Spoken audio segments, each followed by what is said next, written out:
Welcome to Nersplaining podcast. I'm your host, Eric Silva. With me, as always, my co-host, Jose Romero. What up, everybody? Nerds out there. Very exciting month, Eric. December, right? December, baby. This is Matrix the biggest. And Spider-Man, Witcher, and not Stranger Things. Oh, is it Stranger Things? I don't know. Oh, no, Stranger Things is next year. It's next year. Next year. It is next year. But we got stuff that we're expecting, things we weren't expecting. Bubba Fett. There we go. Bubba Fett. That's really yeah. Yeah, it's a big nerd month, and of course, it is Christmas. Anyway, you know the OG fiction. Christmas is not much fun as it used to be, but I still love it. Whatever. It's great. It's a time of giving. It's a time of family. It's a time of friends. It's a time of wishing the nicest things on your worst of enemies. Whatever that level of nice is, you can do that. Like, oh, I hate that guy. I don't want him to die, but I want him to stub his big toe every day for 30 days. That's my Christmas wish to him. Not death, just inconvenience that stings for like an hour. That's all I want. Or maybe that's a good thing. Wish upon your enemy the inability to obtain Spider-Man No Way Home tickets. That is a good one too. Which, by the way, I gotta say, I'm taking the kids on the 26th, day after Christmas. It's kind of a nice little button on it. You're watching a little bit later than usual then. Yeah, we're doing that. We're doing IMAX. We're doing. I got the selected seating, and I didn't realize this. I've never taken my kids to an IMAX before. I mean, they're 12 and 8. It's not like they're So this is. I figure what a movie to watch in IMAX than No Way Home. It's going to be a wonderful thing. So that's going to be part of the Christmas present. So I'm feeling pretty good about this. Spoilers? No, I'm really not, because we've already sort of spoiled everything already. Well, I have heard there's other stuff in there. I mean, beyond the Garfield and I'm sure, Tobey Maguire. I'm sure there's other stuff too. But I can keep my head down for like 2 days. Really? Well, 3 days. The movie comes out the 17th. I thought it came out the 23rd. No. Oh, Jesus. Yeah. Okay. Yeah. No, I would agree if it was 2 days. Yes, that's all good. 3 because I think it's international first, 2 days before or the day before. I thought international was 17 and domestic was the 23rd. I think the international is like the 15th and 16th, 17th here. Yeah. Oh man. Yeah, I'm gonna have to go on the social media blackout on that one. I didn't know that at all. Like, anyone watching the video is gonna see me processing this information in real time. I have no idea. Excuse me. Yeah. So fair warning, be careful, Eric. Not that well. I never talk spoilers unless everyone's willing to. So that's true. I wouldn't. But be forewarned, anybody out there. It is released internationally on the 15th and 16th. So this stuff's gonna start floating around even before it opens here in the States. So take that for what it's worth. Stay off Twitter, whatever the fuck, Facebook, whatever. I mean, listen. I be forewarned. Like when Eternals came out, I heard about the Star Fox cameo at the end, like 2 days after the movie came out. Still watched it, seeing the experience, because you could hear about it, but you got to see it. You do, but you want both, if at all possible. You want the surprise, because I did hear it, and then a friend of a friend, this is not a source that I would trust personally, but they caught a glimpse of something in the end. It does reveal something pretty big, specifically what's going to happen down the road. That's what I was told. Okay, so that could mean 1,000 things, but whatever. For that's worth. So there's gonna be stuff out there, I think, that's gonna be spoiler worthy. So yeah, damn, I didn't know you're watching that late. Then that sucks. That's okay. We'll talk Spider-Man on the 27th or the 28th. Yeah, absolutely. Whatever. I mean, but listen. I mean, I could still watch it earlier. I haven't even bought the tickets yet. I just talked to my kids and we settled on it. I understand. Right. Because I come into Miami on the 23rd because I'm in Atlanta. So I'm gonna come in on the 23rd. So we could do Spider-Man the day I land. We could do Spider-Man. I got you. So you still watch it before? Okay, fair enough. But yeah, that being said, though, yeah, and those days when you mentioned, I was like, it's kind of late for you, especially. I know you're looking forward to. I'm also taking to go see Ghostbusters, which I finally saw as well, and I can't wait to talk to you about that. Yeah, let's jump into that now. We'll leave the Nuggets for a second because it's going to be Spider-centric Nuggets. Nugget. We're on a diet this week of Nuggets. It's very little Nuggets this week, so we'll be doing a lot of other shows we're talking about, including Hawkeye at the end, of course. But yeah, let's get into it, man. Ghostbusters. I know we didn't talk about this before. I didn't get a chance to do my review. I did see it a couple of days before it came out. I don't think we've talked about it we talked about it very briefly, my thoughts Right. and all that. Well, But your thoughts on it, right? yeah, Exactly. but you saw it, so what you think, man? It's done very well in the Uh, box office, and it's got good reviews overall. yeah, I mean, here's the thing. There's a line that Bill Murray said during the interview circuit when he's promoting Ghostbusters Afterlife, and he says, "So many people have come up to me after a movie scene, and oh my god, that movie made me cry at the end, and that's exactly what you want to hear from a comedy." Uh, so, and Fair it's a enough. funny line, and I can see why people were crying. I can see why people were emotional. Uh, I've heard a lot of different reviews afterwards because I wanted to kind of take my feeling and see what is everyone else processing it. I now I'll say this: hand over fist better than the 2016 version. Like, The bar is low with that, but completely agree. yeah, I know, but Completely hey, agree. listen, you got to say that. No, no, but no, Listen, you're right, listen. You could 100%. have a kid who's really skinny and a kid who's really fat, and you can go, oh, you know what? That skinny kid is better looking than that fat kid. It's not by much, but it's better than a fat kid. That skinny kid is still pretty fucking ugly, but it's better than a fat kid. So Fair enough. that's it, and that's coming from a fat kid. So I'm calling it out as exactly it. This movie hangs on two characters, Egon and Egon's granddaughter.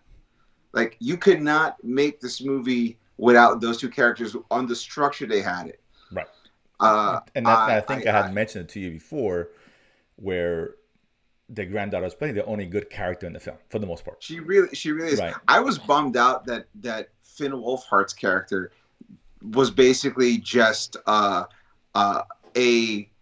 plot effect made into a character. I'll drive the car. I'll shoot the thing. Exactly. Like, That was no exactly what I was personality. talking about. Yeah, It was absolutely. such a bummer Hmm. because he was so much fun in it Yes. Yeah. that to see him not really bring any of his ability to that character, Finn Wolfhard should have been the Bill Murray character. Yeah, I agree. Absolutely. And I don't blame him. Listen, he's given the lines, and that's what he does. So Right. it's the way. But they should have made him much more the Bill Murray Right. character because Absolutely. his sister was clearly the Egon podcast, which to me sounds like, hey, do you want to date this movie in 25 years? Call it podcast.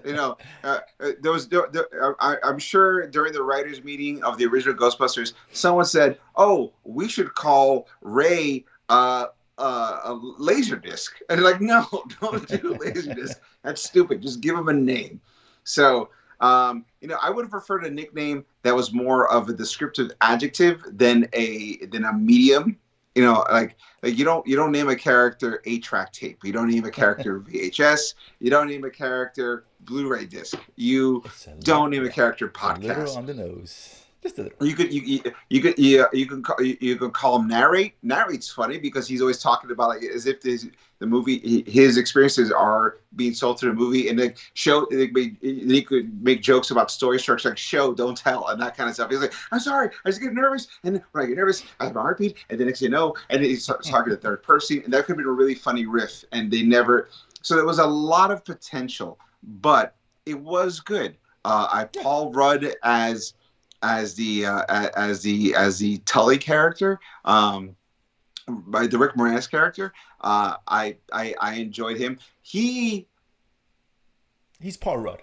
That's what he does. He's Paul Rudd, Yeah. and he was great, and he needed it because what made the first Ghostbusters great was because when it was scary, it was genuinely scary, and when it was funny, it was genuinely funny, and there was no real comedy in this movie. It felt more like a like a like a This was a, like a an adventure kind of film, which is yeah, fine. it was an Yeah, adventure. Someone described it as it's Ghostbusters meets the Goonies. yeah. That's yeah, yeah. And I Agree can with tell, that. I like that is probably the best description I've heard of it. It's Ghostbusters meets the Goonies.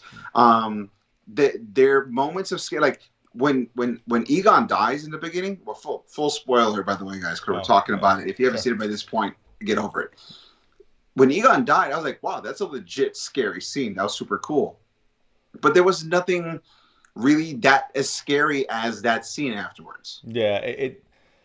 Yeah, it wasn't. It was some cool stuff on screen, not some fun Right. interaction. But again, it was like I mentioned before that first. It took a while to get going. It took like an hour to Yeah. really kind of find its footing. That's not a good thing. But when it found its footing, it was fine. It was fine. I will say is that the scene, people cried over it. That I love that scene. I won't go as far as say I will cry in that scene. But it's to be sure we're talking about the same thing here. I guess when the three obviously living Ghostbusters they have Show up. they have the of course the ghost of Egon. That was cool. That was really cool. I was like, yeah, that's First good. of Good all, nostalgia. Seeing all four. very yeah. That was a nice touch, and they all kind of turn, look at him in his ghost form. That was cool. That you can sense something there. I really like that. I love that scene. Here's That was really nice. you know what? I think that's where you and me break. I liked the movie a lot. I liked how Egon's ghost was ever present, moving chessboards. Like when animate objects moved, just that it almost felt very Wall-E in that sense. You know, when the different things are just like making statements with just like Charlie Chaplin-esque movements. I really enjoyed all of that. When at the end when they're fighting Gozer the Grazerian and his and Egon's ghost hands grabbed the proton pack wand, I got goosebumps. I was like, oh. And then when you see him, I was like, oh. And then you kept seeing him. I'm like, oh. And he was there. And I was like, oh. And then everyone got to say goodbye. Like, oh. And then his daughter hugged him. I'm like, is this the Wizard of Oz now? Like, what is this? And then it just, the camera fades up and says, for Harold. I'm like, oh. Like, it went from like this beautiful moment to like this. That like was a little weird. I'll give you that. Yeah, it was a odd. weird Yeah. prologue. It's like, usually you save that for the credits or after the credits roll. You put in memory of. Like I'll give you that. Yes. After the first post-credit scene, you do for Harold or something right, like or right that. before, or whatever. So, but I agree 100%. Yeah, but and so it was a very random ending, and that's the thing that made me upset. Is like, in story structure, you have the denouement, which is the denouement. I hope I'm pronouncing that right. I'm an idiot, so I might be pronouncing it wrong. But it's the part after the story that kind of puts a button on everything. Mm-hmm. The climax is over, and now you're just kind of like settling. Like this is the new normal now. After that, right. We got none of that. Like I would have loved to have seen. The movie has two post-credit scenes. One is a really fun one with Bill Murray and Sigourney Weaver. Great. Yeah, it was great. That was really cool. Really enjoyed. And you remember on our last episode, you were like, the first one's great, the second one's okay. I actually went the other way. I said the first one was fun, but the second one was great. Really? Okay, I loved the fact that Winston, first of all, the fact that Winston was the most successful out of everybody was great because he just joined them as a job. He got his due. To the whole of the thing. I loved it. And the fact that he's someone who's supporting Ray's store, I thought was a great little riff. I like how they had that deleted scene where Janine gives Egon her lucky coin, then she gives it to Winston. I thought that was really nice. And then for Winston to show that he's bought the fire station again and they're driving the car in and he's like, we're going to fix you up. I would have loved all that. I would have loved it more if the kids were involved in it somehow. Yes, that's a good point. I would have loved if they at least laid the ground. Like I've read reports that they've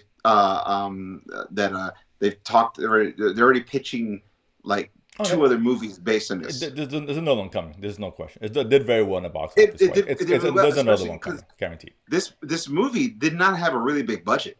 No, it did very well. I think it was like $87 million, which is cheap in today's. In today's blockbuster standard, right? Yeah, no, and you could tell that most of that money went for the Egon effect at the end. Like probably, yeah.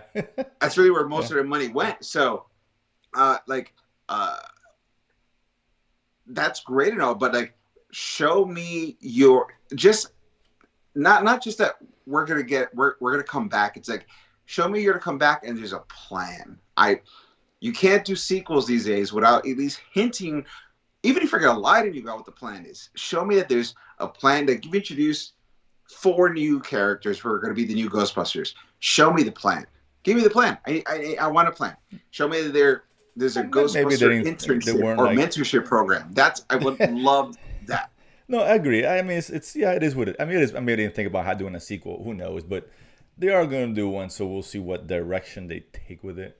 But I'll tell you, but overall, like I said, overall, it was good. It was a solid film. I enjoyed it it. was good. But I'll tell you what, they stay too long on Egon's ghost. I didn't like that. The ending was too random. The second post credit scene I thought was what should have been the ending to the movie, with a Yeah, little I can like see that. a plan for like how these kids are gonna get involved in with this next thing. And I think the biggest lost opportunity is you hang this whole movie on Ego Shandor, the guy who designed the building from the first movie, who Mm-hmm. got the mining materials from this town, who has the Gozer Gazarian temple in this town, has all that there. You find his body. His body comes to life when Gozer shows up, and this chick just rips him in half and keeps Yeah, on no, going. I was like, "What the fuck, dude?" that reminded me of Shang-Chi with the guy with the mask, and he got killed by the first one to get Oh killed by the yeah, demons. I was like, you just do a character out because you Yeah, and then like. yeah, you build Let them me up, and pitch you then this. Let me pitch you this, and you tell me if this would not have been it. You got Igor Shandler's body there. Obviously, he's being affected by the mystical energies. All big plan. They resurrect Gozer. He wakes up. He presents himself. Gozer goes to kill him, and he grabs her hands and pulls it away like it's nothing. He's like, "You had your chance, and you messed up. Now we do things my way." And that's when that whole temple is a containment field to absorb Gozer into him, and he becomes the new Gozerian.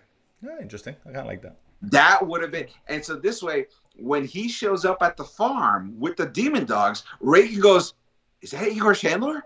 Oh man, we're in trouble now." Like, we would have made Ray freak out because it is Gozer, but it's Igor Chandler now, not being possessed by Gozer, but using Gozer as like a battery source to his big plan.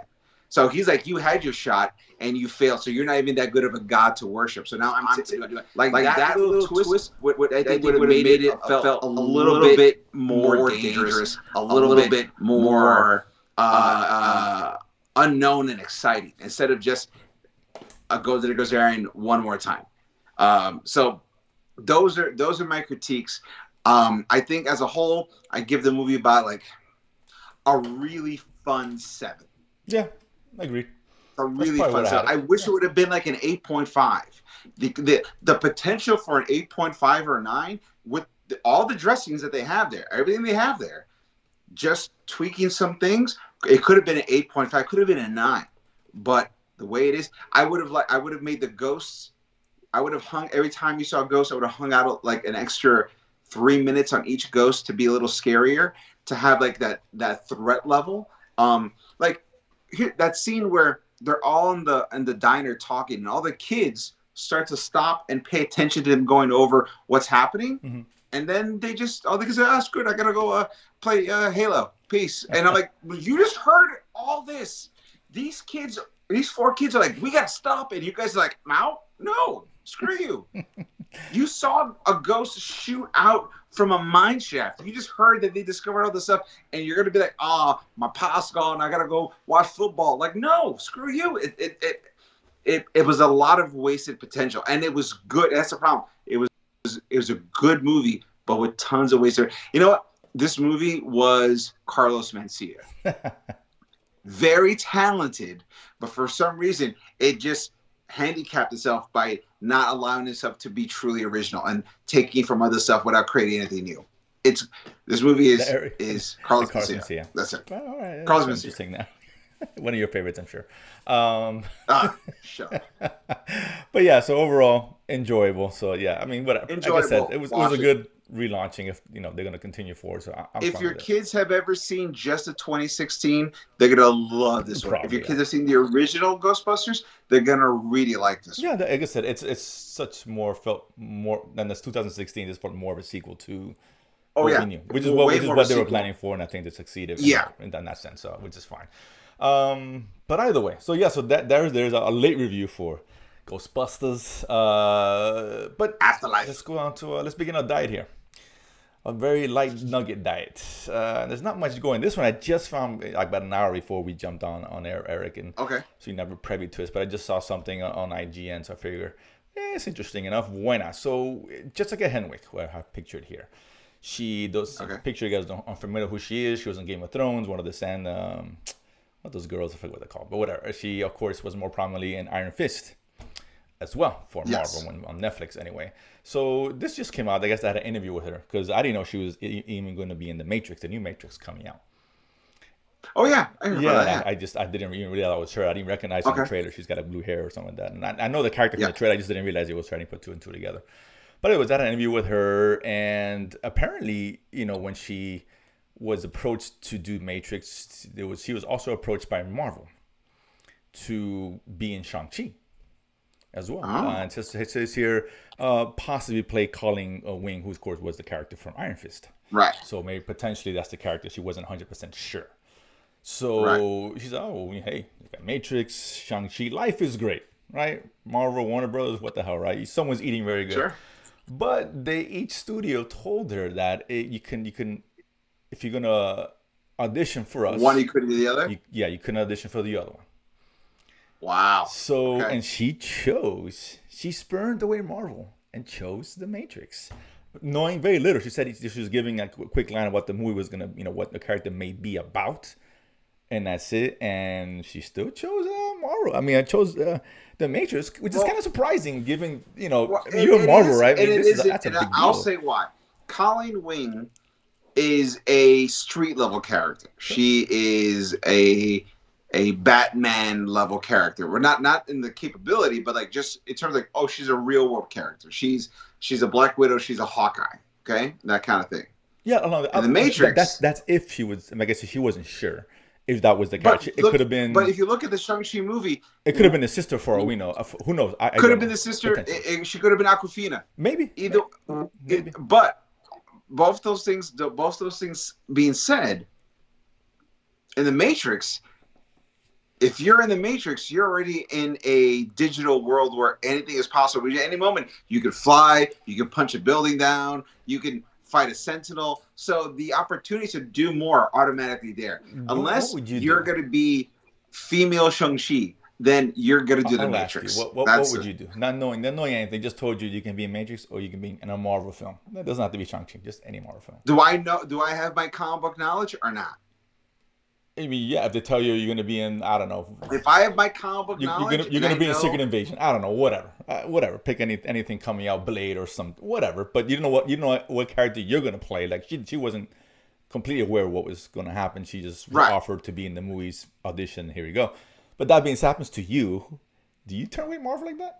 Honestly, for Matrix, if you told me Secret Invasion, Matrix, if you tell me Secret Invasion, I would do Secret Invasion. If you told me Shang-Chi, I would do Matrix. Wow. Okay. Fair enough. Real quick, it does say here, she says, all they told me was a very short description of her being a captain and a leader and a true believer in the legend of Neo. That's what she was told. That's basically it. So, or do you want to pretend, or do you want to drive cars as a valet? I mean, you'll fight a dragon. You're going to shoot one arrow through his neck. There you go. Still on some karaoke. I don't know. Meet. I mean, listen. Meet the Mandarins. Plurals. But it's a bold choice. I give credit's due, man. It's a bold choice. It is. Listen. Good for her. Hey, man. We talk about first world problems. Yeah, I mean, and also you got to understand too. I mean, Matrix has this legacy, good or bad. It's got a legacy. Shang-Chi is the new kid on the corner. Sure. So there's in essence. Even though it's Marvel, there's still like is this going to work out? Like, yeah, you could be the next Spider-Man franchise, Iron Man franchise. Mm-hmm. You could be the Thor end of the Taika Waititi directional run. You can do all that, or you could be Dark World. Yeah, you could be Black Widow. Right. So listen, you gotta. Like I said, I don't think you go wrong with either choice. It's a bold choice. Good for her, and time will tell whether she made the right choice. We'll see Matrix in a few weeks. Okay. Yeah. But that in question, I figured, we'll bring back something old that I should do in my old podcast. So we can't use Shang-Chi because that came out already, so it is too late. But so we're going to use Spidey. So we're going to do a little Price is Right, Rotten Tomato style here. So we're just going to take a guess. Closest, we can go over. Where's closest, doesn't matter if you go over or not. Sure. So we'll start with Matrix, right? What's your prediction for Rotten Tomato score? This is through Sunday. We got to give it at least a weekend for all the reviews to come in. Oh, so we're talking general public or critics? Critics. Critical rating for Rotten Tomatoes. Critic. I'll write down here. I'm gonna save them right down. I'm gonna save it for whenever that comes up. You know what? I'm gonna give it like a 68. Wow. Critic. Okay, I'm gonna go 52. Okay. I have no faith. I hope it's You have great. no faith? I hope it's great. I don't. Yeah. Well, 68. That's pretty high. I feel like it's gonna be a 68, and I feel like the I audience I hope it's a 98 for Christ's sake. I really do. I'm rooting for this movie. I really do too, but I think it's gonna be a 68, and I feel like It's a good score. the audience review is probably gonna put it at like somewhere between 75 and 80. Potentially. Who knows what whatever. That depends. It still mad about the sequels. Spidey. Let's do Spidey. Let's get to it. These are 2 big movies this month. So, obviously we'll circle back on this. So I'll go first on Spidey. I'm gonna go 91. High score. I will go 90, 94. Wow. Okay. Okay. Nice. I think it's. I mean, generally it should be 9 unless this movie gets eternal. I doubt it. I don't think it's really eternal. Well, I'm gonna say I doubt anything can happen, but yeah. So recap. So I got 91. You got 94 Spidey, and we got 52 for Matrix for me, 68 for you. We'll hold on to see who is the great procrastinator. What the future holds. So let's see. I really hope you're right on Matrix. I really do. I want them to win. I told my friend of mine, like when I walk in, hopefully I get to see it early. I really either want to love it or want to hate it. If this movie is I'm be real disappointed. Yeah, I want an extreme. I want an extreme. I want this to be a fucking train wreck. Or I want this to be just incredible. I don't want to walk in saying, "Oh, it was a 7." I don't want that. I really don't want that. That would be a bummer. That would be a big bummer. Like if the Matrix movie made me feel like Ghostbusters, I would be disappointed. Like it should be like, "Oh, that was fun." It should be like, "Holy crap!" No, it should be like, "Oh my god, they brought it back." What and whatever. Piece of garbage. Like it's got to be It's one. Got one of the other. It's got to be an extreme. I'd rather see a pile of crap Matrix than a mediocre one. I really do. For whatever that's worth. Wait, I will change it. I want this Matrix to make me feel either like Matrix #1 or Attack of the Clones. It's got to be. That's fair. I mean, I don't want to put Matrix 1. Right. Matrix 1 is it could be close to Matrix 1, but I don't think it should be as good as Matrix 1. That's too high a bar. Closer to Matrix 1. But if it makes me get it, feel like Ghostbusters, then I'll be disappointed. Exactly. Walk out of there I don't want. It's got to be either Attack of the Clones or as close to Matrix 1 as possible. Don't put yourself in the middle. Spidey, I think we're gonna be right. This is gonna be up at 90s and 80s for sure. Well, fingers crossed on that. But speaking of Spidey, let's stay on that topic because we got a couple interesting things here. And this is to the nerd community who is sometimes out of whack. I'm gonna put this nicely, and this is a great example. So obviously the tickets went on sale on Monday, right? I was able to get mine in case the screening wouldn't turn up. Marvel's pretty stingy with the screening sometimes, so I got a ticket just in case. But either way, so apparently, this is a hot ticket. It broke records, and this is going to be the biggest movie of this pandemic era, where you want to call it. Obviously, we all know that. It's clearly ticket sales are out the roof, et cetera, et cetera, et cetera. So apparently people are scalping. This is such a hot ticket. They're scalpers for this film. So tickets are being sold for, now sold there, I guess, on eBay. You can put, I guess where you put the bid was starting at whatever. I saw one for 25,000. It's reported 10,000.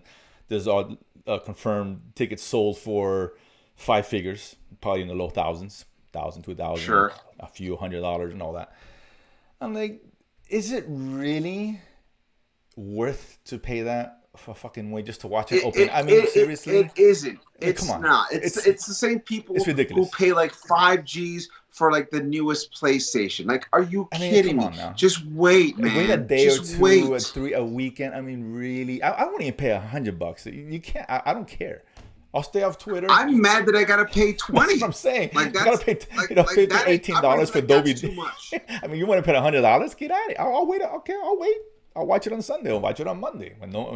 I'll take. You give I'll me take a day off for $5, and I'll tell you the whole thing. I'll reenact it for you. No problem. All the voices. Price. I mean, here I was like, people are out of their fucking minds. I mean, listen, you got money to burn. I get it, but even that's an extreme. I don't care if I had if It I was really Bill is. Gates. I'm not fucking spending 25,000. I'm not. First of all, if you're a Bill Gates, you should have a copy already. So Probably like, so. apply yourself. Agreed. Yeah, But let's yeah. assume you're lazy, Bill Gates. And you have All right, you don't fine. have the desire, the ambition, but you have the means, monetarily speaking. There's no way in hell you fucking spend $1,000, 25,000 for a Nah, ticket for a sorry. movie. Stop. I mean, come on now. That to me is a bit extreme. I don't think this even went on for.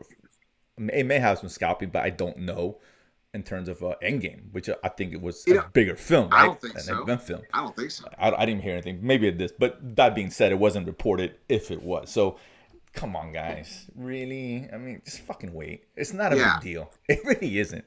I mean, listen, we're all excited. We're dying to see it, but calm down. If I couldn't get together, like, take a breath. yeah, Take a I'll breath. watch it the next day or two, whatever. Just stay off social media, and that's it.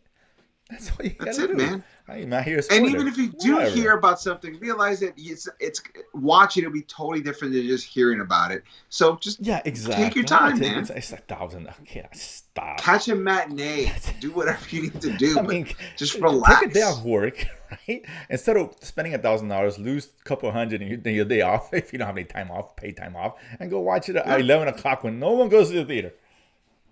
It's that simple. You can, I guarantee you Watch can it find at it. 9 o'clock in the You morning, can, yeah. and then when you get out, go to work and go, oh, I had a stomach ache. Yeah, Sorry, I'm running my kid, late. And that's it. I had a Done. teacher thing at school, whatever the parents do. I mean, Yeah. it's really it's pretty bad. It's pretty sad to be honest with you, but it is what it is. But Yeah. let's stay on that topic because we got another interesting bit here where, All right. and I don't blame the nerds. Nerds will believe anything that's written, right? Because it's written, particularly by other major trades. So there's a story that came out. There's an interview with I want to say Pascal's her last name. I forget her first name. Whatever. She's the one of the executives. Amy Pascal. Thank you. The executives Amy at Sony. And she's been known to be a very bad interview. She's a little bit kooky and says things she shouldn't have. I remember there was an interview she did with Kevin Feige, and a couple years back. Oh, I remember. Yeah, she says something. Kevin Feige looks at her like, "What the fuck are you saying?" He And had he to has look a in his big face. gulp. He's like, oh, this Right? shit Yeah. is... So she's been known to let the cat out of the bag. Amy Pascal makes Kathleen Kennedy seem competent. At times, yes, I have to agree with that. So she did an interview. I forgot with whom, but this interview now they took some of this, I'll say, out of context, and there were several. I went to research. Like my friend told me, look this up. So there were, Deadline, I think Variety, Screen Rant, whatever. They put these quotes, and everyone's saying, "Oh, this trilogy is going to stay. They're going to do another trilogy. It's just staying with Marvel, etc., etc." But they omitted a huge important piece. Only a few trades actually had this very important piece, which changes the whole complexion of her And what's statement. that? So this is part of her statement. I have it here. This is not the last movie we're going to make with Marvel. This is a direct quote. This is not the Spider. This is not the last Spider-Man. Pascal told. She talked interview with Fandango. There we go. We're getting ready to make the next Spider movie with Tom Holland and Marvel. We're thinking of this as 3 films, and now we're going to go into the next 3. This is not the last of our MCU movies. That's the quote that got reported in most publications. Right. The part that's omitted, when she says we're getting ready to make the next Spider-Man movie with Tom Holland and Marvel, direct quote. Instead of going to what everyone's doing, we're thinking of this as 3 films and now we're going to make another 3. She says it just isn't part of, and then she stops herself. You can see the interview, and then says we're thinking of this as 3 films. Now we're going to the next 3. So the part says it just isn't part of, and she stops herself before she says something she probably shouldn't be saying. That changes the whole complexity of the statement.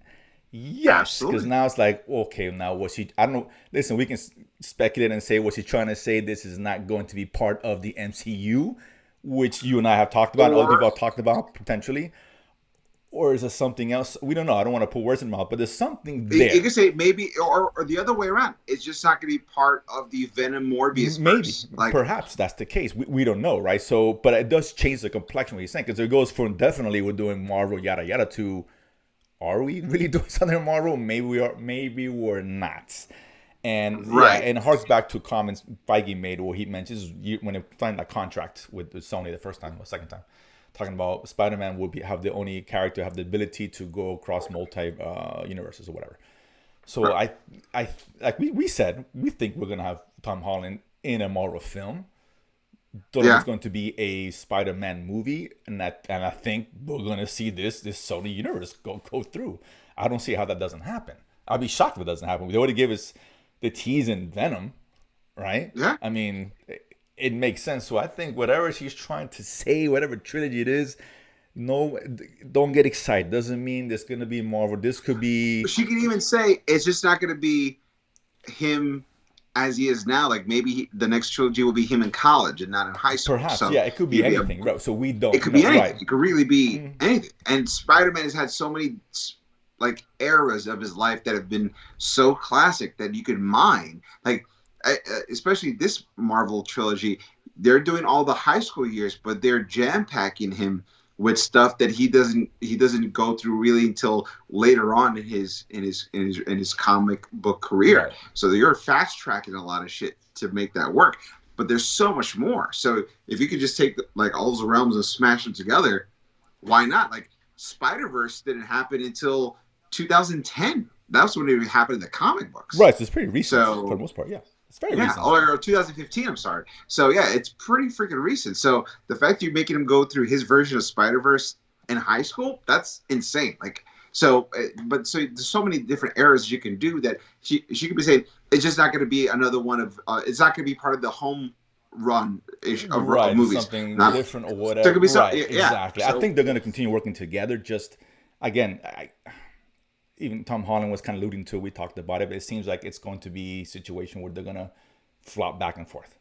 I really do. I just hope they bring in Miles Morales already because I want to see a live action. I think that's eventually. I would assume that's part of the plan. Maybe maybe Marvel. Who knows? But yeah, definitely nothing's confirmed. What her statement is she does not come out and say it's going to be part of the MCU. That was never said in that context. Conversely, doesn't say it wasn't. But that being said, we don't know. Even some of the executives of Sony a couple of days later came out and said that no, there's no known plans for a trilogy. So get your shit together. Everyone is denying get your shit together, Sony. You know, I can say Kevin Feige. Look again. You know, Kevin Feige saw. I was like, oh. Is Amy Pascal becoming the Zack Snyder of the adjacent Marvel Cinematic Universe? Doing? I'm like, come on. Oh man. Listen, she's making some good business choices, though. We talked about Sony and their acumen for her back end acumen is insane. I'm not sure if she's involved with that, but I'm going to say she is. She's a boss. And yeah, I'm going to throw her bones. You know what? Yeah, she's part of that. Why not? She made some of these decisions. I'm fine with that. In that sense, she's been phenomenal. But that being said, those are a little diet nuggets, you know, low-cal nuggets for today. We're trying to keep our carb nugget calories down because we got Christmas coming up. You know. We just got that Thanksgiving. We're trying to get our body back into you know how the New Year's coming up, the resolution kick, lose weight. You know how it goes. Absolutely. We're right around the corner. 30 days, man. 30 days. So, yeah, you're right. Less than that, actually, at this point. But that being said, I mean, listen, we do want to talk about, we're going to talk Hawkeye, obviously. But there's a couple of shows that we want to talk about. One that came out last week, another one came out a few weeks ago, which we kind of mentioned, but haven't really taken a dive into. Out of all the shows we reviewed, we kept referring to this series as like, if you had a choice to watch any of this, watch this one. Can't watch that one. Watch these three. Exactly. So, you know, let's take the time and let's finally talk about it. And that's, of course, Arcane, League of Legends on Netflix. Which, and I'll say this, and I had this conversation on the watch list where, you know, I advocate for Netflix to change their process and their releasing schedule to do a weekly thing, right? With Arcane, they did 3 episodes on a Saturday for 3 consecutive weeks. That's usually not their strategy. We know Amazon, Apple Plus, HBO, they might do 2-3 episodes and then drop one every week, depending on the show. Right. And because it just keeps the conversation going longer. It just does from a marketing standpoint. As a viewer, I guess it sucks because you can't watch them all, and I get it. And if you guys like to binge. Right. But from a marketing standpoint, from a business standpoint, there's a reason why these shows at Marvel, like them or not, are very popular. Mandalorian is because every week they're talking about it. We're talking to show me, you and I talk about Hawkeye. We'll talk about it for 6 straight weeks, as opposed to we'll talk about Cowboy Bebop for a weekend, and that's it, right? So, and Arcane, as the show progressed, it rose up their viewership ranks because of that strategy. If they hadn't done that, this would have flown under the radar, which would have been a shame because this is a must-watch show. This series has quickly become one of my top 10 favorite series for 2021. Oh, easy, one top. And It's and I rarely use must watch very often. Most shows are good. I refer to on the watch list as filler shows, right? The good shows, you watch them, you should watch them. But there's a handful of like, dude, this show you have to watch it. It's rare for me to say that. This is how much I think about this show. I, This is one of them. I Absolutely. it's not tonally the same, but I feel the same way about Arcane as I do about Doom Patrol. It's one of those where when the episodes came out, I was excited to watch Yeah, it, and and I like this better than Doom Patrol. To be perfectly honest with you, uh, it has things that are done better it's because hard the to animation compare. allows them But to but do it. right. But if I'm gonna, if someone walks in the room and hasn't seen either one, what they'll watch first, I'm watch Arcane first. I think. Yeah, I mean, because Right. It's a Arcane's a different kind of much show. easier show to get into Right. than Doom Patrol. Exactly. Doom Patrol, you got to be in a certain kind of mindset, And it's not and for everybody. one of the As much things, as I like it, it's not for everybody. It's not. I will say that one of the things that made Arcane so compelling that a show like Doom Patrol, because Doom Patrol is more of a heady show. Yeah. Even though superheroes is much more heady.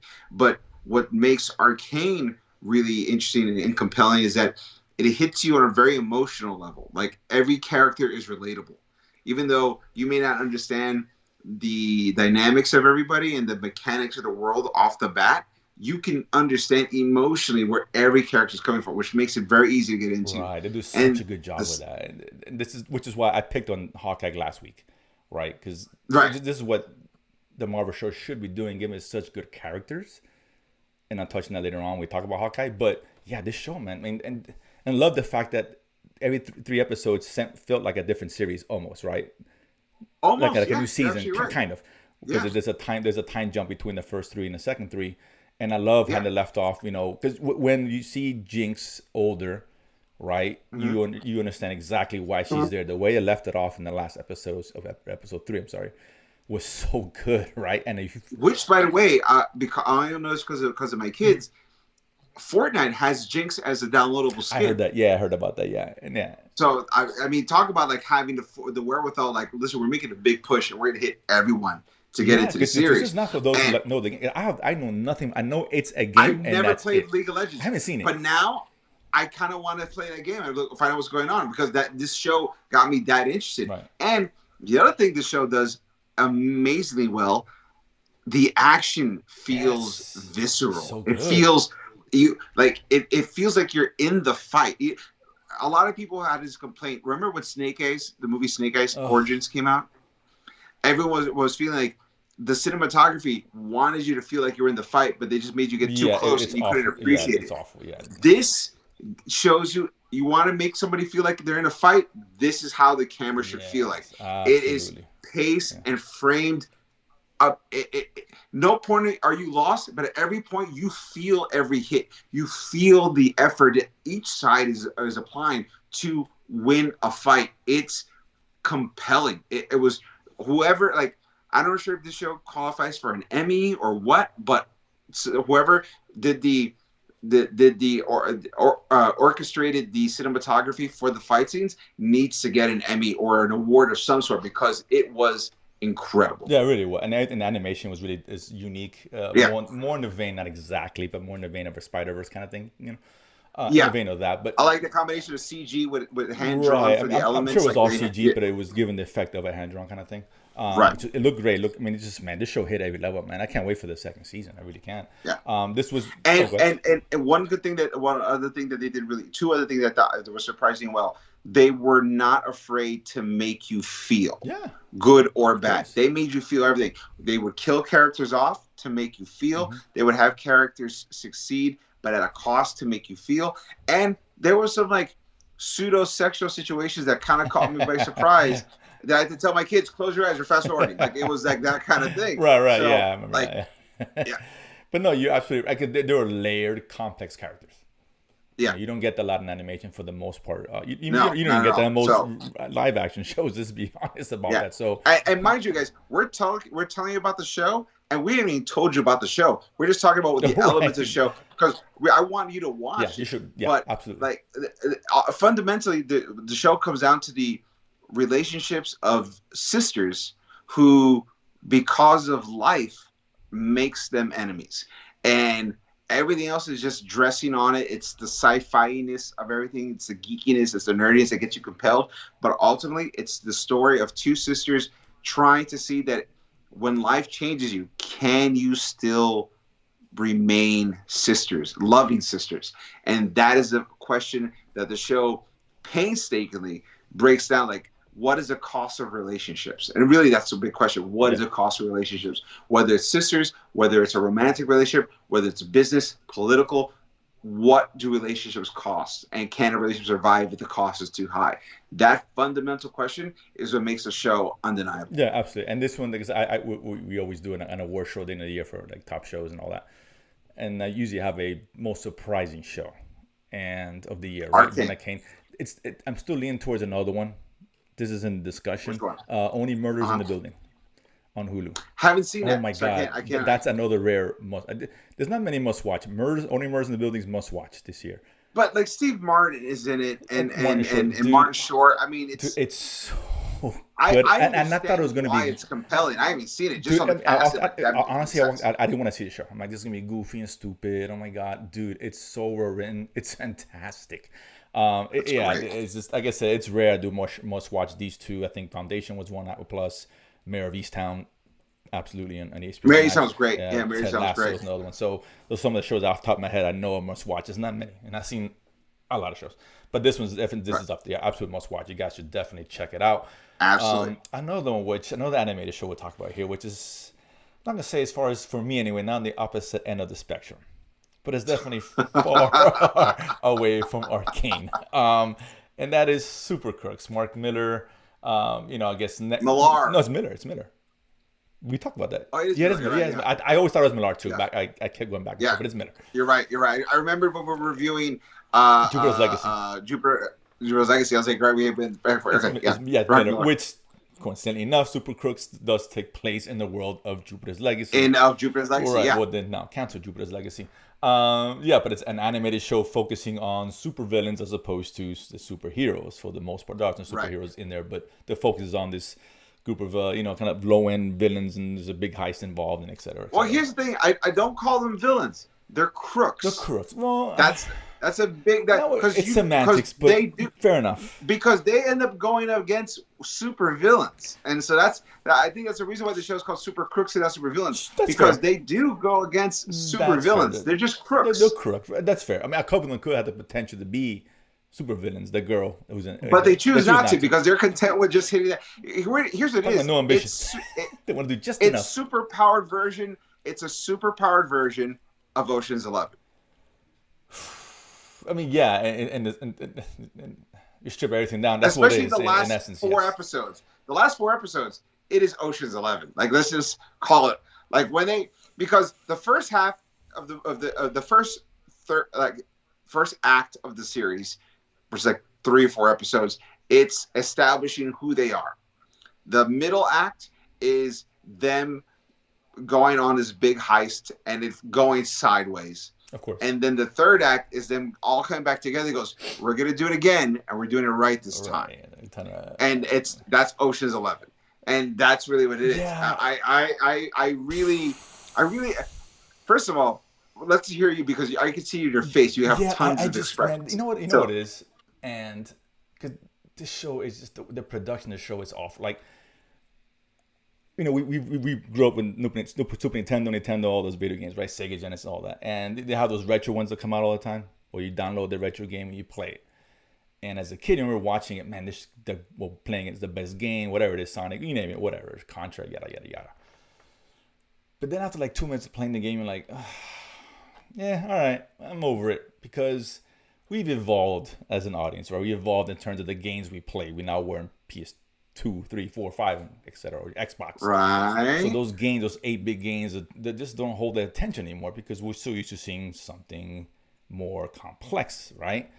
Just like even with the, I know some parents of kids don't like to watch the regular animated shows, and they don't like CG shows because they're just so used to the animation. We've grown up. How you watch TV has evolved, right? It used to be very episodic. Now it's more serialized, and we see episodic. We're not fans of it because, it was fine in the 90s, but that's not fun anymore, right? So Supercrooks was made as if this was plucked right out of the 80s.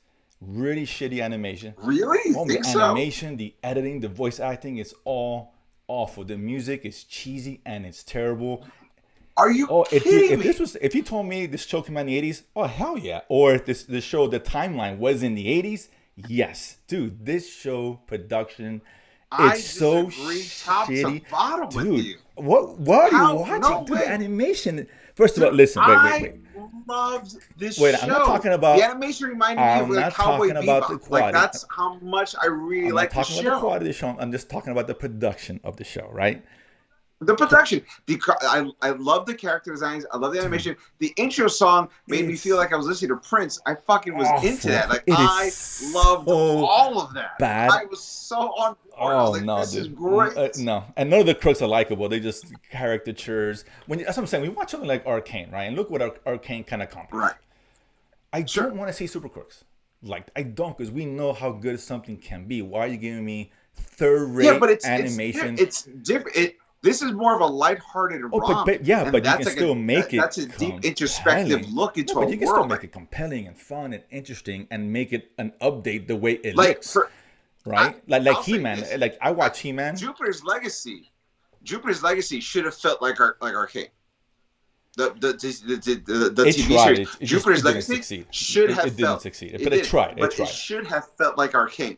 But Super Crooks felt like Ocean's Oh, 11, and that's like how it should have felt. It was very maybe light and breezy, and Ocean's like 12. I'll give you that.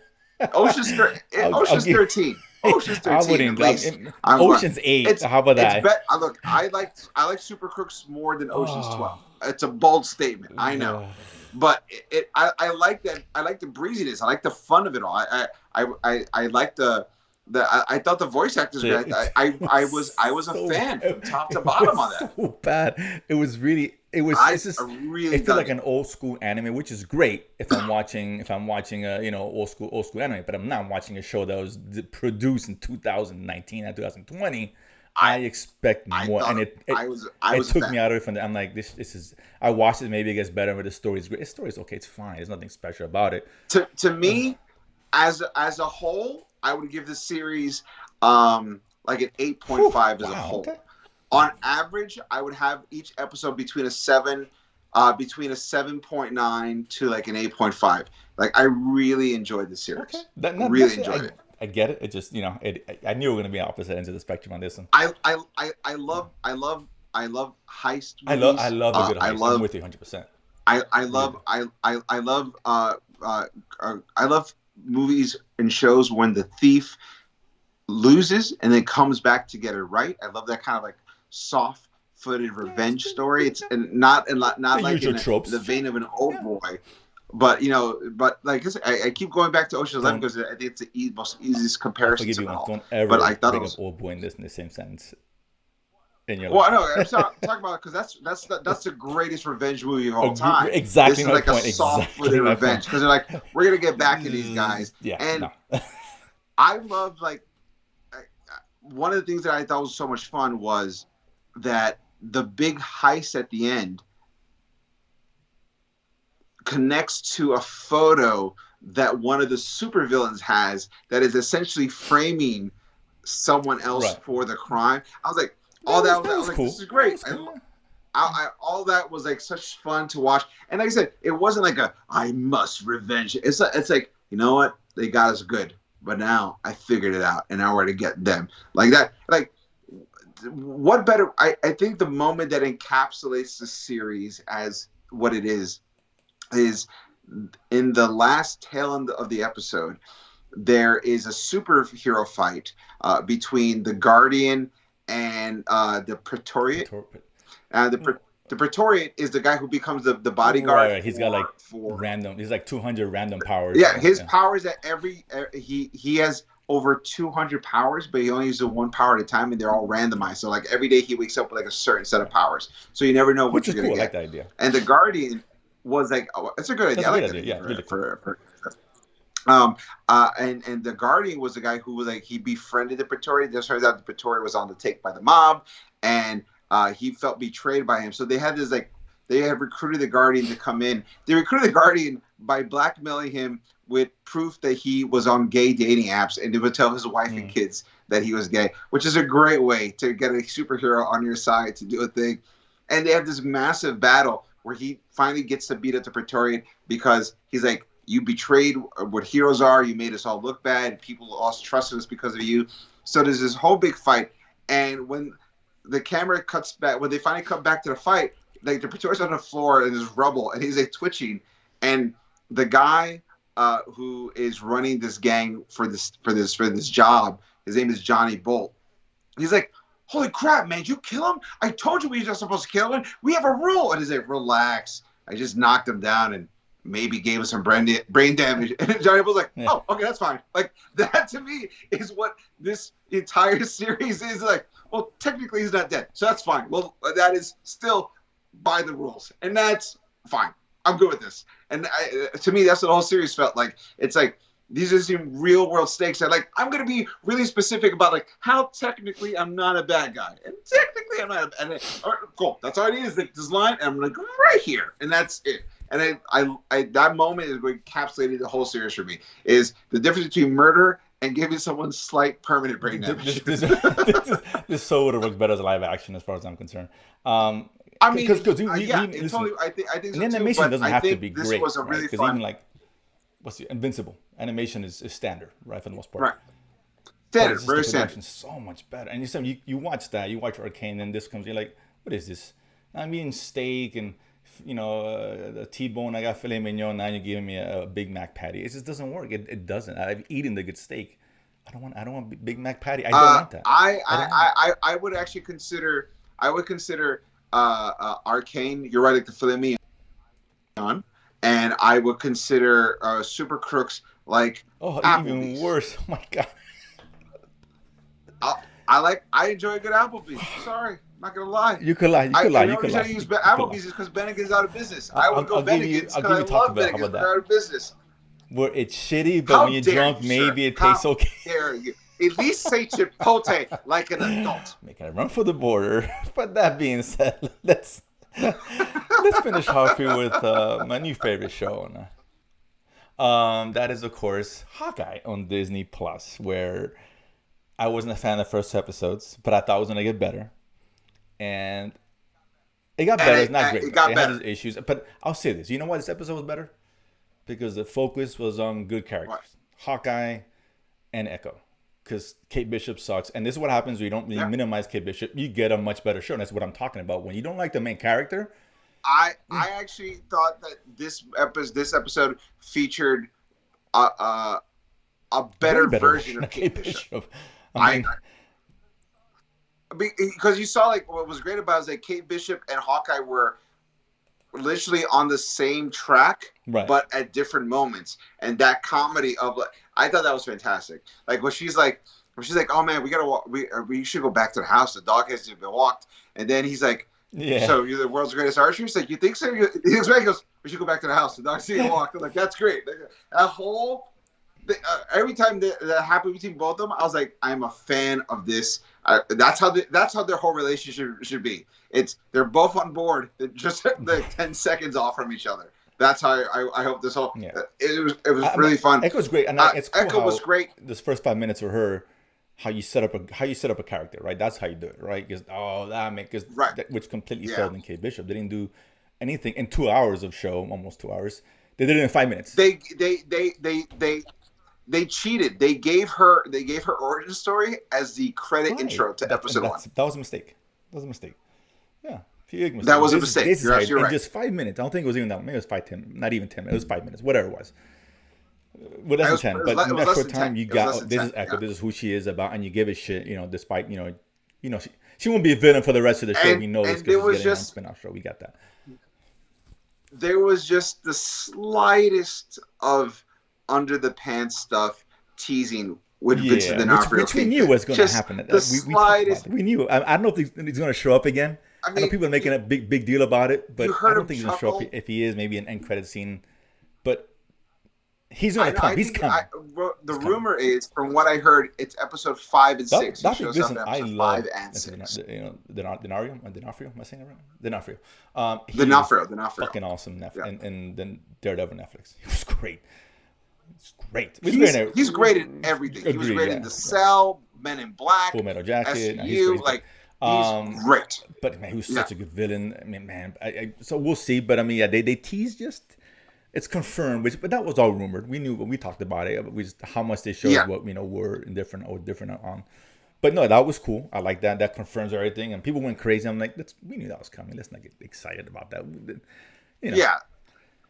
I'll get excited when I see his face. Don't get excited. We saw his hand. All right, that's cool. It's cool, but okay, he's coming. Yeah. I get it. So that was really cool. I like that a lot. The action was cool. The episode just moved better, but again, we got much more Hawkeye. I like it. We like Hawkeye. We said it. I thought he was. I liked him in the first episodes. Can we talk about how great the sequence was when he escaped and he's scrambling around the toy store and him and Maya are fighting, and as soon as he gets his bow and arrow, he just owns the whole gang. Like when you see him get captured in episode 2. And my kids are like, he's too calm because he's getting captured. I go, guys, he's a professional.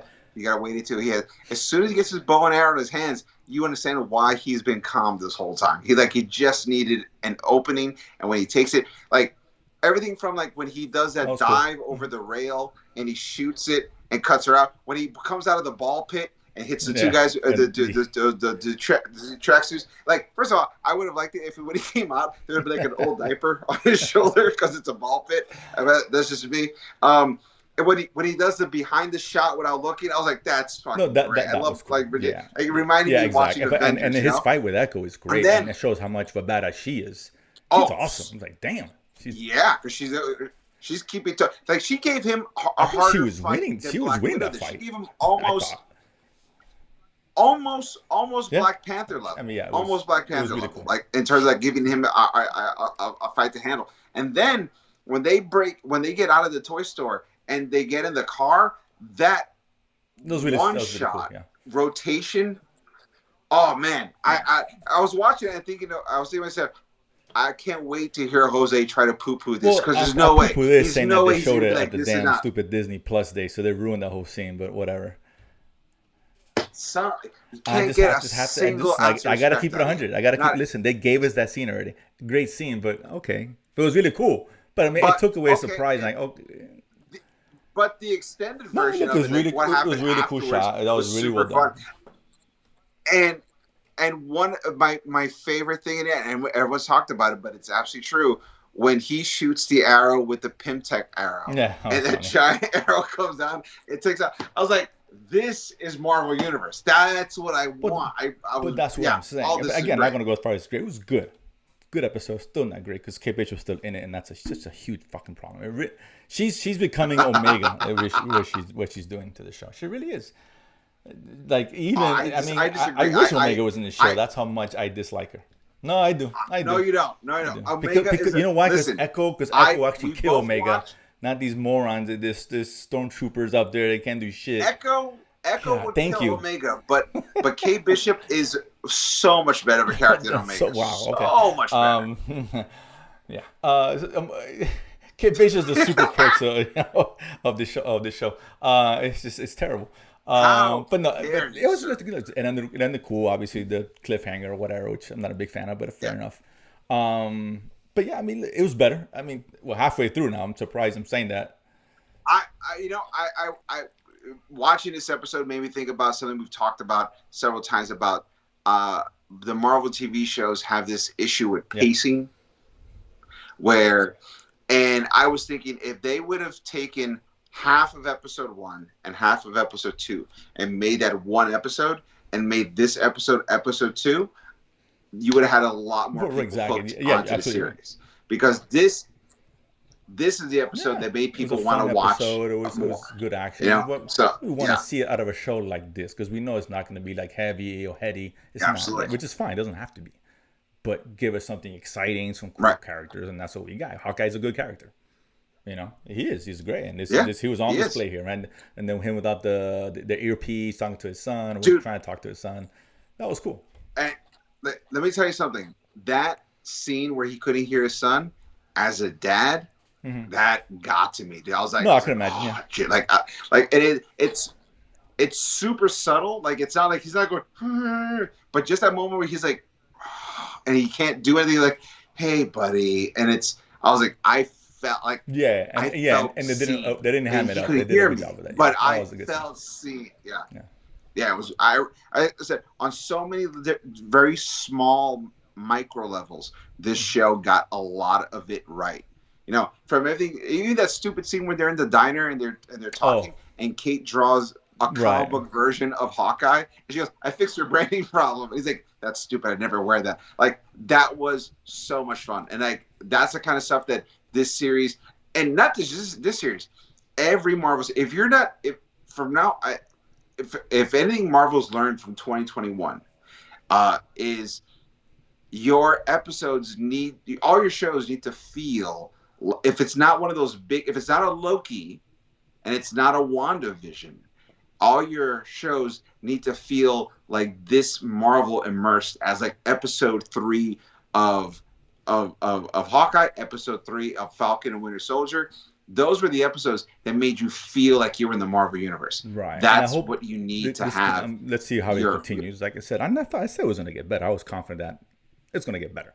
Right. I just hope they stick to this form. Don't focus back on Kate Bishop. She just doesn't work. It just doesn't work. It works better with Hawkeye. She works better as an ancillary character, a sidekick, as opposed to being the main attraction.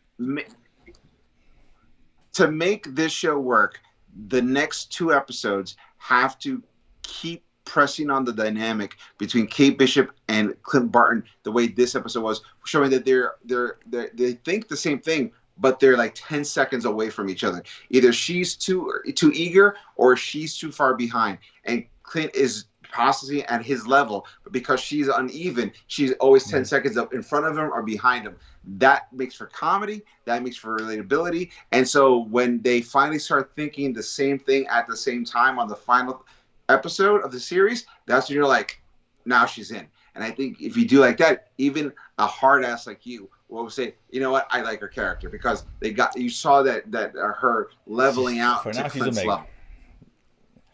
Hopefully, by the end of the show, she's Jar Jar. That's how much I think. That's how much I think of Omega. No, that's how much I think of Omega. Let's be honest. Quiet. Omega's worse than Jar Jar. He just.